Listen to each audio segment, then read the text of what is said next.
Good morning, students. Today we are going to learn nomenclature of carboxylic acids. हे बघा, aldehydes, ketones and carboxylic acid या तिन्हीचे nomenclature पाहिजे आपल्याला. पण aldehydeचे names हे carboxylic acidच्या नेम्स वरून डिराइव्ह केलेले आहेत. त्यामुळे आपल्याला अगोदर carboxylic acidचे nomenclature शिकायचं. नंतर आपण aldehydes and ketones पाहू. Okay. We know that we use two types of nomenclature at the 12th level, that is the common name, we also call it a tribal names, and another one is the IUPAC name. Okay, तर अगोदर आपल्याला common names पाहिजे की how the carboxylic acids are named in common names or in a tribal name system. तर पहा, tribal name system मध्ये किंवा common name system मध्ये कार्बोक्सिलिक एसिडचे जे नेम्स आहेत ते त्यांच्या सोर्सेस वरून आलेले आहेत. There is no any specific rule for the common names of nomenclature. The only logic is that the common names of the carboxylic acids, we call it a fatty acids, are derived from their sources. ते त्यांच्या source वरून आलेले आहेत. Okay, मग एक general फार interesting गोष्ट आहे की आपल्याला रेड अँट माहिती आहे. आपल्याकडे लाल मुंगी असते, तिने चावल्याच्या नंतर बाईट केल्याच्या नंतर ज्या काही आपल्याला गुड फिलिंग्स क्रिएट होतात, that is because of the chemical which is present in the body of the red ant is a formic acid. मग आता एका कार्बनच्या कार्बोक्सिलिक ऍसिडचं नाव जे ते formic acid. The name of the carboxylic acid which contains only one carbon atom is a formic acid. मग आता हे formic acid कसं आलं तर ध्यानात ठेवा, रेड ॲन्टच्या बॉडीमध्ये ते आढळतं आणि त्या रेड ॲन्टला ग्रीक मध्ये वर्ड आहे फॉर्मिका, ज्याला आपण रेड ॲन्ट म्हणतो त्याला ग्रीक मध्ये नाव आहे त्या रेड ॲन्टचं फॉर्मिका. म्हणजे त्या एका कार्बनच्या कार्बोक्सिलिक ऍसिडचा सोर्स काय तर red ant, that is formica. आणि त्या फॉर्मिका वरून त्याचं नाव पडलेलं आहे formic acid. Okay, so the name of the formic acid is derived from the red ant, that is from the formica. फॉर्मिकाच्या बॉडीमध्ये असतं म्हणून त्याला फॉर्मिका म्हणून नाव काय पडलं, formic acid. It is the nomenclature system in carboxylic acid. ही कार्बोक्सिलिक ऍसिडच्या nomenclature सिस्टम आहे कॉमन नेम्स मध्ये. ओके, तर पहा वन बाय वन आपण पाहू सगळे की what are the common names of carboxylic acid. परत ध्यानात ठेवा, there is no any specific rule. The logic is only that the common names of carboxylic acids are derived from their sources. Okay, पहा एका कार्बनच्या carboxylic ऍसिडचं common name आहे formic acid, which is derived from the name formica. Okay, तर हे दोन कार्बनचं जे carboxylic acid आहे, 1 and 2 कार्बन, त्याचं कॉमन नेम आहे acetic acid. We know that acetic acid माहिती आहे आपल्या सगळ्यांना, it is the key component in the vinegar. व्हिनेगरचा कंपोनंट येतो. ओके, तर ध्यानात ठेवा, व्हॉट इज व्हिनेगर सोल्युशन, ज्याला आपण व्हिनेगर सोल्युशन म्हणतो, दही वगैरे तयार करण्यासाठी वगैरे वापरले जातात ते. ओके, तर व्हिनेगर म्हणजे काय तर सिंपली ध्यानात ठेवा, 6 to 8% solution of acetic acid is called vinegar. या ऍसिटिक ऍसिडचं 6 to 8% सोल्युशन जे त्यालाच आपण काय म्हणतो, व्हिनेगर म्हणतो. ओके, नेक्स्ट पहा, तीन कार्बनचं जे कार्बोक्सिलिक ऍसिड आहे त्याचं कॉमन नेम आहे प्रोपायोनिक acid.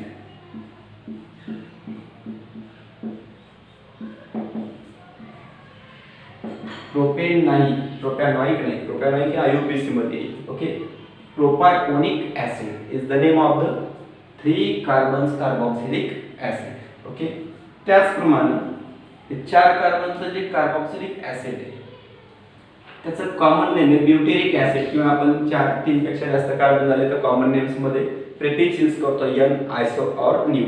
Okay, so it is normal chain आहे कार्बनची म्हणून आपण प्रिफिक्स यूज करतो n, it is n butyric acid.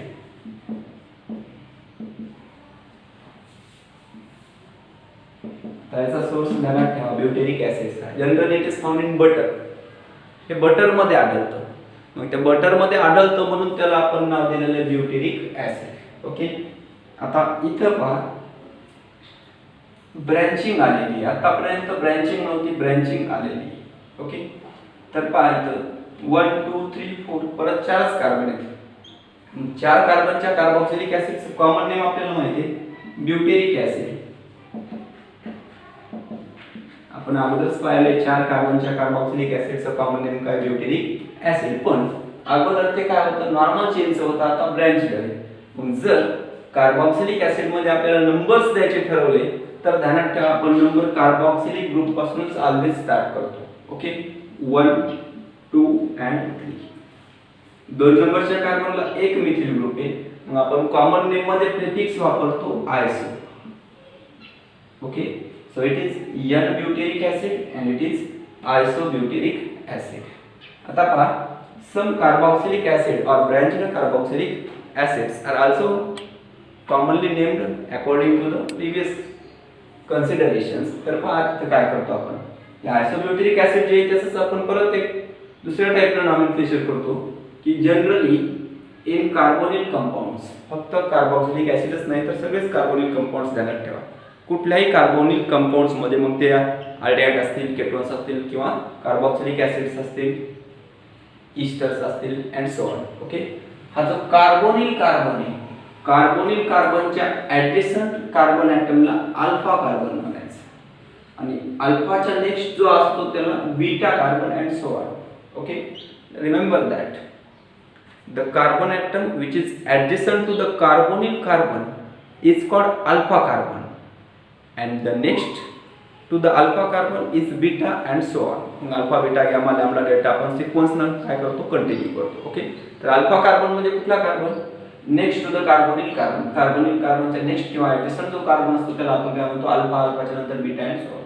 Okay, तर पहा कॉमन नेम मध्ये आपण कार्बोक्सिलिक ऍसिडच्या ज्या कार्बनला ब्रँचिंग आहे त्या कार्बनला आपण इंडिकेट करतो. इथं अल्फा कार्बनला ब्रँचिंग आहे म्हणून आपण अल्फा लिहितो. ओके, आणि ब्रँचिंगचा ग्रुप कुठला आहे CH3 ग्रुप आहे म्हणून आपण त्याला मिथिल देतो. So it is alpha methyl. ध्यानात ठेवा UPSC मध्ये आपण प्रॉपर नंबरनं लोखंड यूज करतो, डिनोट करतो. इथं नंबर नाही वापरायचे तर अल्फा बीटा एग्रीड लेटर्स वापरायचे. ओके, तर इथं पहा आपण अल्फा कार्बनला मिथिल ग्रुपची ब्रँचिंग आहे म्हणून दिला अल्फा मिथिल. मग तो मिथिल ग्रुप सोडून राहिलेल्या कार्बोक्सिलिक ऍसिड मध्ये 1 2 and 3 कार्बन आहेत. ब्रँचिंग सोडून राहिलेली किती कार्बन आहेत 3 आहेत. मग 3 कार्बनचं कार्बोक्सिलिक ऍसिड कुठले आपण अगोदरच पाहिले प्रोपायोनिक ऍसिड म्हणून आपण लिहितो अल्फा मिथिल प्रोपायोनिक ऍसिड.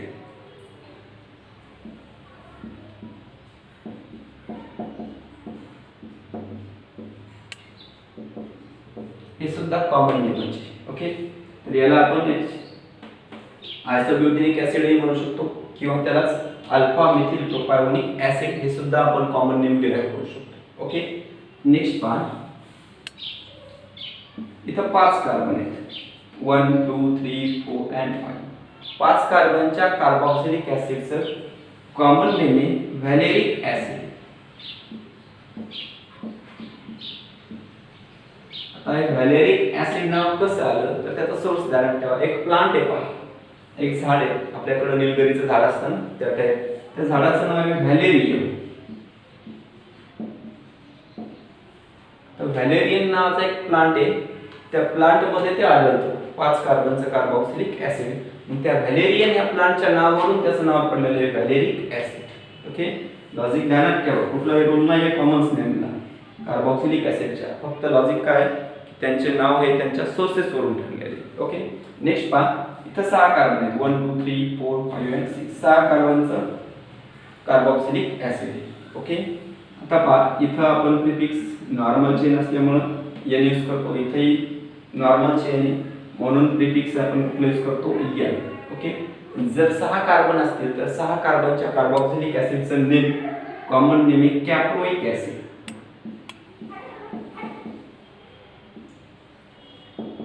परत तेच ध्यानात ठेवा कॅप्रोइक ऍसिड कसं आलं ना. So the source of the 6 carbons carboxylic acid is a caper.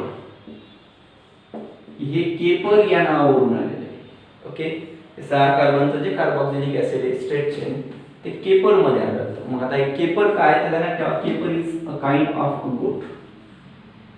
एक गोट आहे जसं आपल्या महाराष्ट्रामध्ये डिफरंट गोट्स आहेत.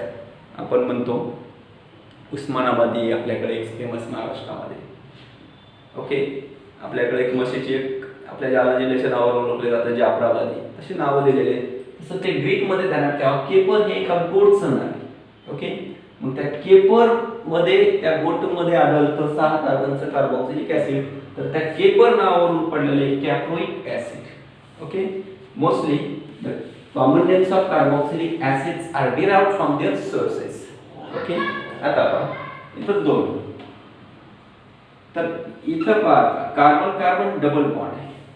ओके, सो कार्बोक्सिलिक ऍसिडच्या कॉमन नेम्सला लॉजिक नाही, तर इथं पहा 1 2 3 आणि कार्बन कार्बन डबल बॉन्ड आहे. ओके, तर या 3 कार्बनचा डबल बॉन्डेड कार्बोक्सिलिक ऍसिडचं कॉमन नेम आहे acrylic acid. It is known as acrylic acid. Okay, आणि इथं लास्ट पहा 9 नंबर, दोन्ही कार्बोक्सिलिक ग्रुप एकमेकांना सिंगल बॉन्ड अटॅच. मग आता इथं कार्बन 2 आहेत आणि दोन्ही कार्बनिक कार्बोनिल कार्बोनेट किंवा कार्बोक्सिलिक ग्रुपचे. ओके, जर 2 कार्बोक्सिलिक ग्रुप एकमेकांना सिंगल बॉन्डला अटॅच केले आपण ते डाय कार्बोक्सिलिक ऍसिड तयार होतं. या डाय कार्बोक्सिलिक ऍसिडचं कॉमन नेम आहे oxalic acid.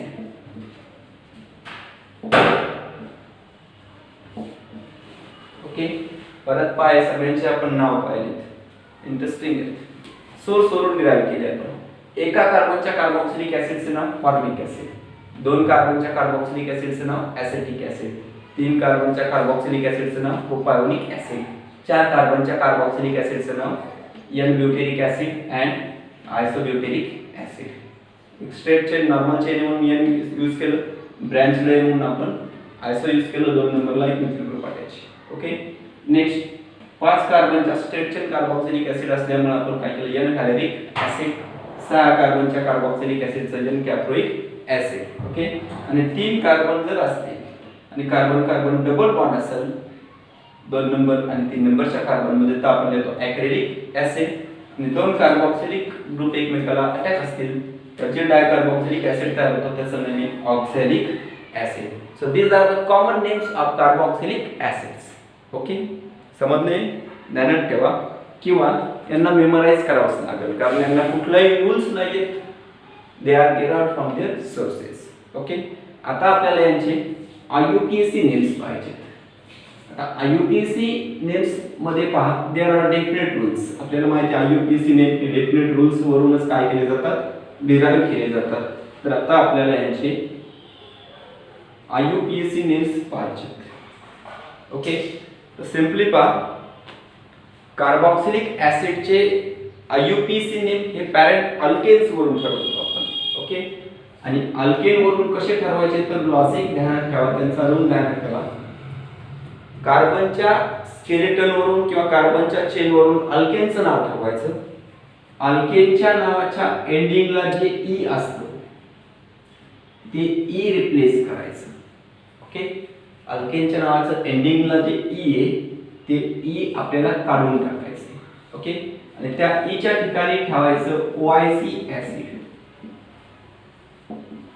Okay, so the rule is that replace the ending E of the parent alkane and add OIC acid. Okay, तर ते तयार होतं अल्कॅनॉइक ऍसिड. म्हणजे आपण अल्केनचं काय केलं, एंडिंगचं E रिप्लेस केलं आणि तिथं ठेवलं OIC आणि स्पेस देऊन लिहायचं ऍसिड. जनरली आतापर्यंत आपण पाहिलेल्या IUPAC नेम मध्ये स्पेस येत नसतो. ओके, पण इथं कार्बोक्सिलिक ऍसिडच्या नावाच्या एंडिंगला जे ऍसिड लिहितो आपण ते स्पेस देऊन लिहितो. Okay, so in IUPAC nomenclature the carboxylic acids are named as alkanoic acids.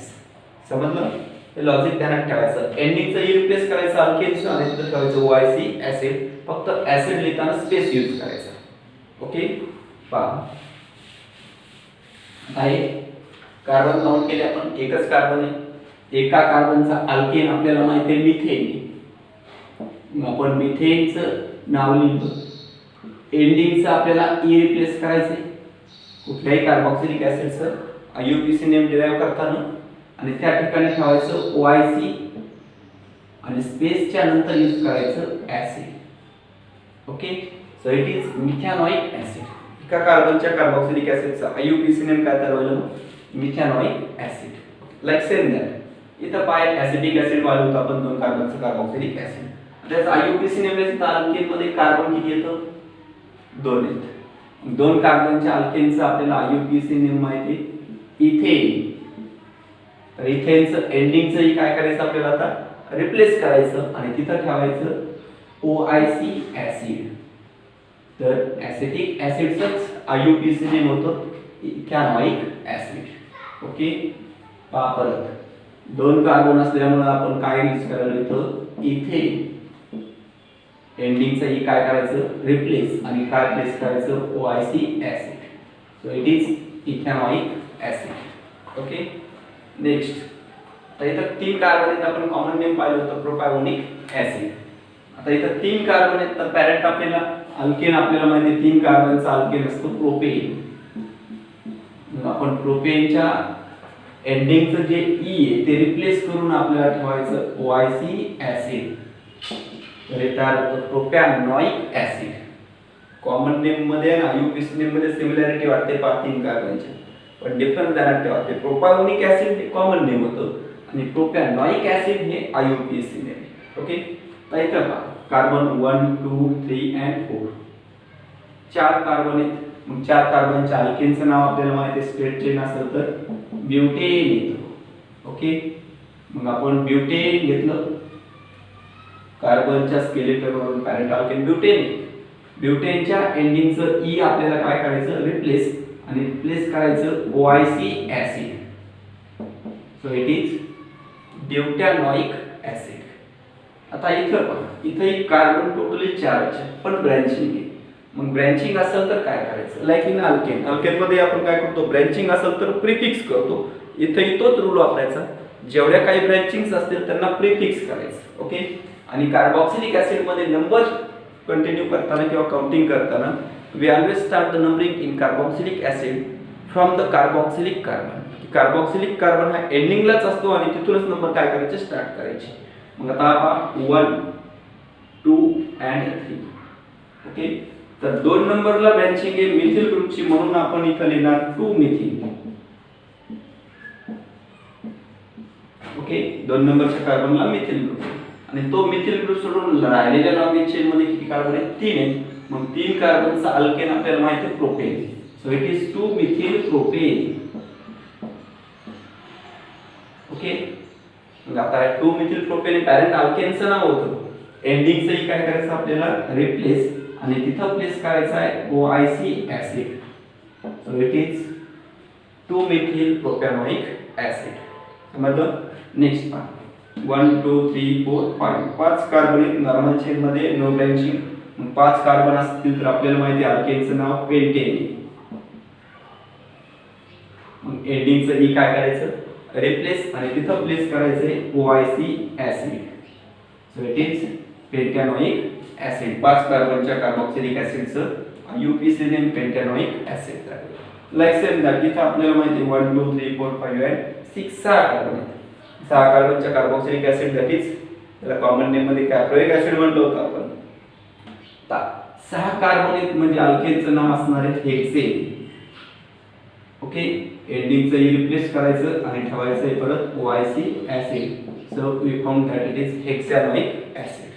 Okay पर्यंत आपण अल्केनच्या नावावरून कायचे नाव ठेवलेले कार्बोक्सिलिक ऍसिडचे by replacing the ending e with OIC acid. पण आता इथं पहा या लास्टच्या 2 मध्ये ओके इथं कार्बन कार्बन डबल बॉन्ड आले. मग आता डबल बॉन्ड आला म्हणजे अल्केन नाही. So it is the derivative of alkyne. हे अल्कीन वरून ठरवावं लागेल. मग परत 3 कार्बन आहेत. नंबर कुठून स्टार्ट करायचे तर आपल्याकडे अल्कीनचा रूल आहे की अल्कीन मध्ये डबल बॉन्ड ज्या एंडिंग कडून क्लोज असतो तिथून आपण नंबर स्टार्ट करतो. पण इन कार्बोक्सिलिक ऍसिड मध्ये आपल्याला डबल बॉन्ड कुठून जवळ येतो हे नाही पाहायचं तर कार्बोक्सिलिक कार्बन पासूनच नंबर काय करायचे स्टार्ट करायचे. ओके मग आता आपण 1 2 आणि 3. The position of double bond is at number 2 not 1. Okay 2 नंबरला काय डबल बॉन्ड आहे आणि टोटल कार्बन किती येतं 3 आहेत. ओके म्हणून आपण इथं लिहिणार 3 कार्बन आहेत म्हणून आपण प्रोपीन म्हणतो. ओके डबल बॉन्डची पोझिशन किती आहे 2 आहे. So it is prop 2 ENE. अल्केनचं नाव कसं लिहावं लागेल आपल्याला प्रोप 2 N. ओके आता अल्केन असो की अल्किन असो, जे एंडिंगचं ई आहे ते ई रिप्लेस करायचं आपल्याला. लाईक अल्केन मध्ये जसं एंडिंगचं ई रिप्लेस केलं तसं अल्किन मध्ये एंडिंगचं ई काय करायचं, रिप्लेस करायचं, रिमूव्ह करायचं. ओके, बाय तिथं काय ठेवायचं आपल्याला, OIC ऍसिड. हे तयार होतं प्रोप-2-इनॉइक ऍसिड. समजलं? So the name of IUPAC name of acrylic acid is prop-2-enoic acid. Next, आता इथं पहा, there are only 2 carbon. Carbon किती येतं ऑक्झॅलिक ऍसिड मध्ये 2च आहे. मग 2 कार्बन मध्ये सिंगल बॉन्ड आहे. मग कार्बन कार्बन सिंगल बॉन्ड आहे, सो अल्केन. अल्केनचं नाव लिहावं लागेल. मग 2 कार्बनच्या अल्केनचं नाव आपल्याला परत माहिती आहे. We found that it is ethane. Okay, मग 2 कार्बन आहेत, दोन्ही कार्बोक्सिलिक कार्बन. म्हणून आपण अल्केनचं नाव लिहिलं इथे. एंडिंगचं ई आता रिप्लेस करायचं नाही. तर ध्यानात ठेवा रूल काय आपल्याकडे, जर मोनोकार्बोक्सिलिक ऍसिड असतील तर एंडिंगचं ई रिप्लेस करायचं आणि OIC ऍसिड ठेवायचं. परंतु जर एकापेक्षा जास्त कार्बोक्सिलिक ग्रुप असतील, म्हणजे डायकार्बोक्सिलिक, ट्रायकार्बोक्सिलिक किंवा पॉलीकार्बोक्सिलिक ऍसिड असतील, तर एंडिंगचं ई ॲज इट इज ठेवायचं, ॲज रिटेन, त्याला रिटेन करायचं. आणि 2 कार्बोक्सिलिक ऍसिड असतील तर त्याच्या पुढे लिहायचे डाय OIC ऍसिड. एकासाठी आपण काय केलं होतं, OIC ऍसिड. 2 असतील तर लिहायचं डायओइक ऍसिड. ध्यानात ठेवा, फक्त ऍसिड लिहिताना आपण काय करतो, स्पेस यूज करतो. फरक ध्यानात ठेवा. इथपर्यंत आपण एंडिंगचं ई रिप्लेस केलेलं आहे. ओके, पण डायकार्बोक्सिलिक ऍसिड असल्यामुळे अल्केनच्या एंडिंगला जे ई येतं ते रिटेन करायचं, ते जशाला तसंच ठेवायचं, त्याला रिप्लेस करायचं नाहीये. तर ते ॲज इट इज ठेवायचं आणि त्याच्या समोर 2 कार्बोक्सिलिक ग्रुप आहेत म्हणून यूज करायचं डाय, आणि कार्बोक्सिलिक ग्रुपसाठी OIC ऍसिड आपल्याला माहिती आहे. Okay, remember that in case of dicarboxylic, tricarboxylic or polycarboxylic acid, the ending E of the parent alkane is retained. त्याला रिटेन करावं लागतं, ते रिप्लेस करायला जमत नाही. ओके, समजलं? So it is the IUPAC names of the carboxylic acids. Okay, remaining we will continue in next lecture. जास्त